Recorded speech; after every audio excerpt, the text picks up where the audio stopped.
પ્રજાપિતા બ્રહ્માકુમારી ઈશ્વરીય વિશ્વવિદ્યાલય દ્વારા આયોજિત નવરાત્રિના પાવન પર્વ નિમિત્તે આ ચૈતન્ય દેવીઓની ઝાંખીમાં આપ સર્વનું હાર્દિક ઈશ્વરીય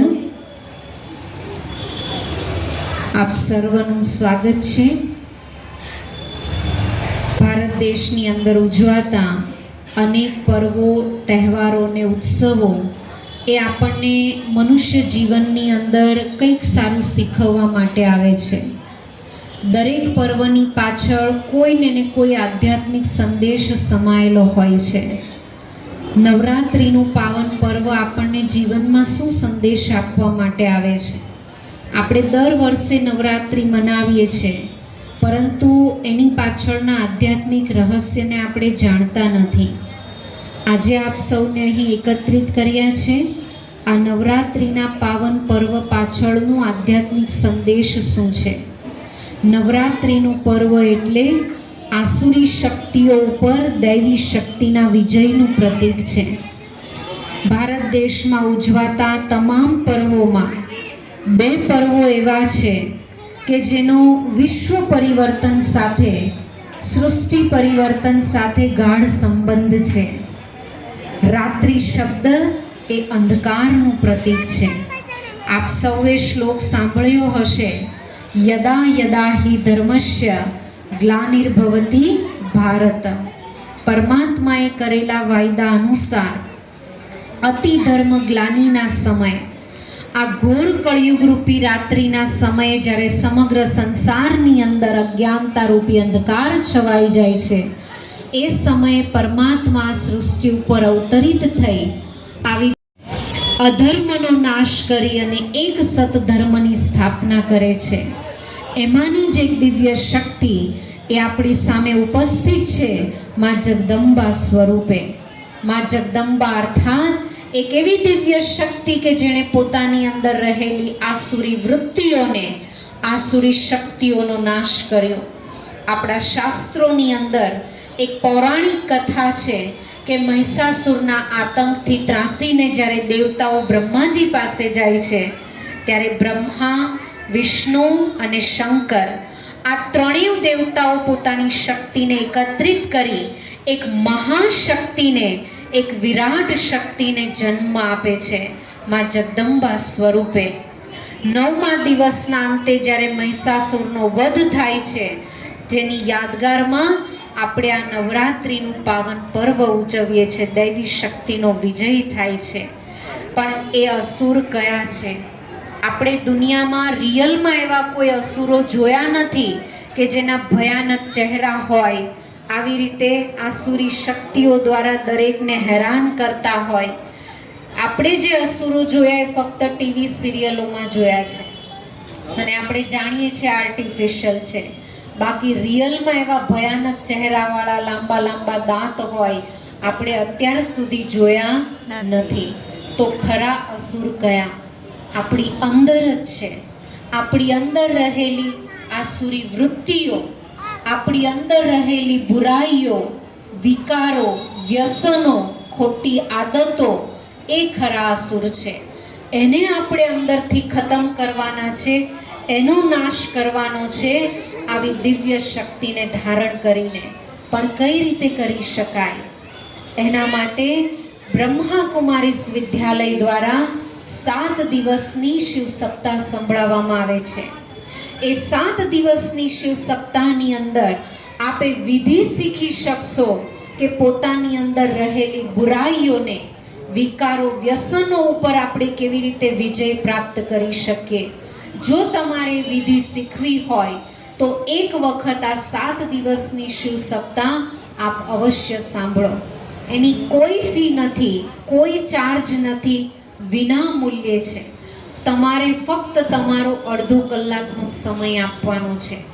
જો તમારી ઈચ્છા હોય, તમે બધા અહીંયા ભેગા થશો તો અમે બહેનો અહીંયા તમારી પાસે આવીશું. તમારે ક્યાંય જવાની જરૂર નથી. અહીંયા તમારી જ સોસાયટીમાં 7 દિવસની શિવ સપ્તાહ. તમે 7 વખત હરિદ્વાર જઈને ગંગામાં સ્નાન કરીને આવો ને જેટલું પુણ્ય નહીં મળે, એનાથી પણ વધારે પુણ્ય અહીંયા ઘરે બેઠા આ 7 દિવસની શિવ સપ્તાહ સાંભળવાથી પ્રાપ્ત થશે. આવી દિવ્ય શક્તિઓને ધારણ કરવા માટે એક વખત અચૂક સાંભળશો. ત્યારબાદ આપણી સામે એક એવી જ શિવ શક્તિ ઉપસ્થિત છે, માં ખોડિયારના રૂપમાં. માં ખોડિયાર અર્થાત પોતાના જીવન ચરિત્રની અંદર રહેલી ખોડ ખાપણોને દૂર કરનાર, પોતાની કમી કમજોરીઓને દૂર કરનાર. માં ખોડિયારનું વાહન કયું બતાવવામાં આવે છે? મગર. મગર શેનું પ્રતીક છે? મગરૂરીનું.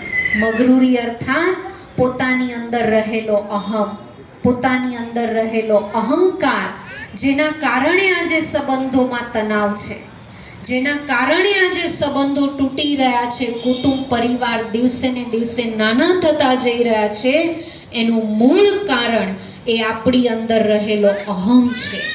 એ અહમ ઉપર જ્યારે આપણે વિજય પ્રાપ્ત કરીએ ત્યારે આપણું જીવન એમાં ખોડિયાર સમાન બની શકે છે. તો માં જગદંબા અને માં ખોડિયાર સમાન પોતાની અંદર રહેલા વિકારો, વ્યસનો, બુરાઈઓ અને અહંકાર ઉપર જ્યારે આપણે વિજય પ્રાપ્ત કરીએ ત્યારે આપણું જીવન માં લક્ષ્મી સમાન બને છે. માં લક્ષ્મી અર્થાત ધનની દેવી. કયું ધન? એ સ્થૂળ ધનની વાત નથી. ગાડી, બંગલા, પ્રોપર્ટી, બેંક બેલેન્સ જેટલું પણ ભેગું કર્યું છે વિનાશી છે. આજે છે, કાલે નહીં હોય. ઉપર જઈશું, કાંઈ જ સાથે નથી આવવાનું. તો ધનની દેવી અર્થાત એ જ્ઞાન ધન, ગુણ ધન અને શક્તિઓના ધનની વાત છે. પોતાના જીવનને જ્યારે આપણે જ્ઞાન, ગુણ અને શક્તિઓના અવિનાશી ધનથી ભરપૂર કરીએ ત્યારે આપણું જીવન માં લક્ષ્મી સમાન સાચું સુખ, સાચી શાંતિ અને સમૃદ્ધિથી સંપન્ન બને છે. પણ એ જ્ઞાન, ગુણ અને શક્તિઓના ધનથી ભરપૂર કઈ રીતે થવાય? એની વિધિ શું? એ અવિનાશી ધનને પ્રાપ્ત કરવાની. એના માટે પરમાત્મા શિવ વર્તમાન સમય આ ધરા ઉપર અવતરિત થઈ સફેદ વસ્ત્રધારી શિવ શક્તિ સ્વરૂપા બ્રહ્મા કુમારી બહેનોના મુખ દ્વારા એ જ્ઞાનની ગંગા વહાવી રહ્યા છે. પ્રતિદિન એ જ્ઞાન ગંગામાં જ્ઞાન સ્નાન કરી પોતાના જીવનને આપણે પુણ્યશાળી બનાવી શકીએ છીએ. એ જ્ઞાન, ગુણ અને શક્તિઓના અવિનાશી ધનથી ભરપૂર કરી પોતાના જીવનને આવા દિવ્ય શક્તિઓથી સંપન્ન કરી શકીએ છીએ. જો તમારી ઈચ્છા છે કે ઘર ગ્રહસ્થમાં રહીને અમારે પોતાનું જીવન આવું દિવ્ય શક્તિઓથી સંપન્ન બનાવવું છે તો એક વખત આ શિવ સપ્તાહ આપ અવશ્ય સાંભળશો. જો તમારી ઈચ્છા હોય કે અમારે આ શિવ સપ્તાહ સાંભળવી છે તો હાથ ઉપર કરશો. કોની કોની ઈચ્છા છે? તમે જે સમય કહેશો, સાંજે 4 વાગે, 5 વાગે. જો બહુ જ સરસ. આપનો ખૂબ ખૂબ આભાર. તમે અમને ધ્યાનથી સાંભળ્યા. હવે આપણે સાંભળીશું, જોઈશું નાનકડી ઝાંખી માં જગદંબા અને મહિષાસુરના યુદ્ધની ચૈતન્ય ઝાંખી આપણે નિહાળીએ.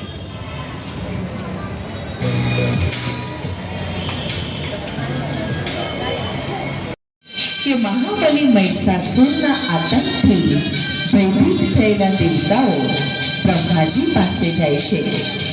ત્યારે બ્રહ્મા, વિષ્ણુ, શંકર ત્રણેય દેવતાઓ પોતાની શક્તિ એકત્રિત કરી એક વિરાટ મહાશક્તિને જન્મ આપે છે. એ વિરાટ મહાશક્તિ એટલે જ મા જગદંબા. તો ચાલો નિહાળીએ અસુર સંહારીની દિવ્ય શસ્ત્રધારિણી મા જગદંબાનું દિવ્ય પ્રાગટ્ય. दुर्गायै दुर्गपारायै सारायै सर्वकारिण्यै ख्यात्यै तथैव कृष्णायै धूम्रायै सततं नमः.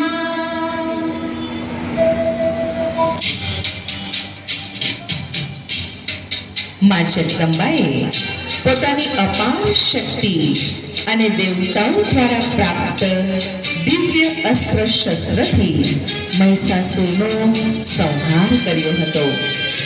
વાસ્તવમાં આ કોઈ ઐતિહાસિક તથ્ય નથી, પરંતુ રૂપકો છે. મા જગદંબા અર્થાત દિવ્ય શક્તિ, પરમાત્મા પાસેથી પ્રાપ્ત દિવ્ય શક્તિ દ્વારા આપણામાં રહેલ કામ, ક્રોધ જેવી આસુરી વૃત્તિ રૂપી મહિષાસુરનો સંહાર કરવાનો છે. તો ચાલો નિહાળીએ મહિષાસુર મર્દિની મા જગદંબાનો વિજયોત્સવ.